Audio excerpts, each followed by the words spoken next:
c'est ce petit pont. Je vais vous raconter, alors pas son histoire bien sûr, mais le pont lui-même, il ne sert que de prétexte à vous présenter une galerie de personnages qui ont eu quelque chose à voir avec ce petit pont. À un moment donné ou à un autre de leur vie, ils se sont trouvés confrontés à lui. Voilà.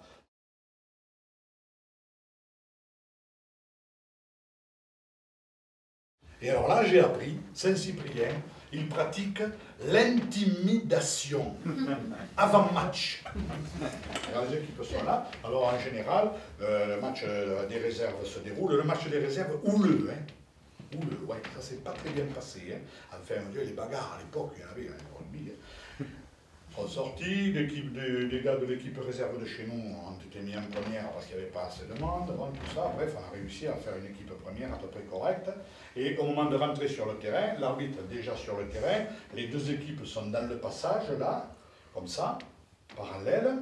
Et là, à la sortie, il y a une grosse flaque d'eau, mais profonde, vous voyez, et puis de la boue. Il n'y en a pas ailleurs, de flaque d'eau, mais il y en a une là. On dirait qu'elle a été, vous voyez, hein? Ah ouais.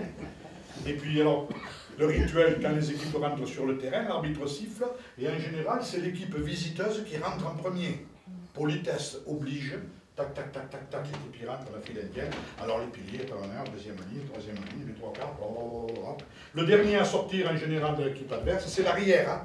Le 15, vous savez, c'est lui qui sera en dernier. Et là, le premier joueur de Saint-Cyprien, quand l'arrière lui passe à côté, il lui fait un croc en jambe.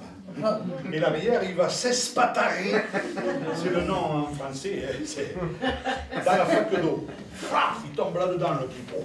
Alors là, tout dégueulasse, il se relève, il a déjà, les autres, on est propre quand on rentre sur un terrain de rugby, le maillot, tout ça, bon.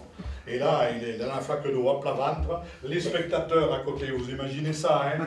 Et regardez-le à Saint-Cyprien, regardez-le en Irak, là-bas, ils n'ont pas inventé le savon, tu peux pas laver tes équipements de rugby, cochon que tu es. Le type, il rentre sous les UV, là, hein, sous les colibés, il rentre sur le terrain. Il veut bien protester un peu au début en se relevant, mais au moment où il se relève, il passe à côté de lui les piliers, les deuxièmes lignes de Saint-Cyprien. C'est pas à cela qu'il faut s'adresser, hein, en général, parce que bon, ils sont équipés pour répondre. Hein. Alors il dit rien, le type il rentre sur le terrain, tout penaud, tout mouillé, tout trempe, tout dégueulasse, là, hein, moqué par tout le monde. Il va prendre sa place à l'arrière, là-bas, pas loin de sa ligne de but, derrière tout le monde, vous voyez.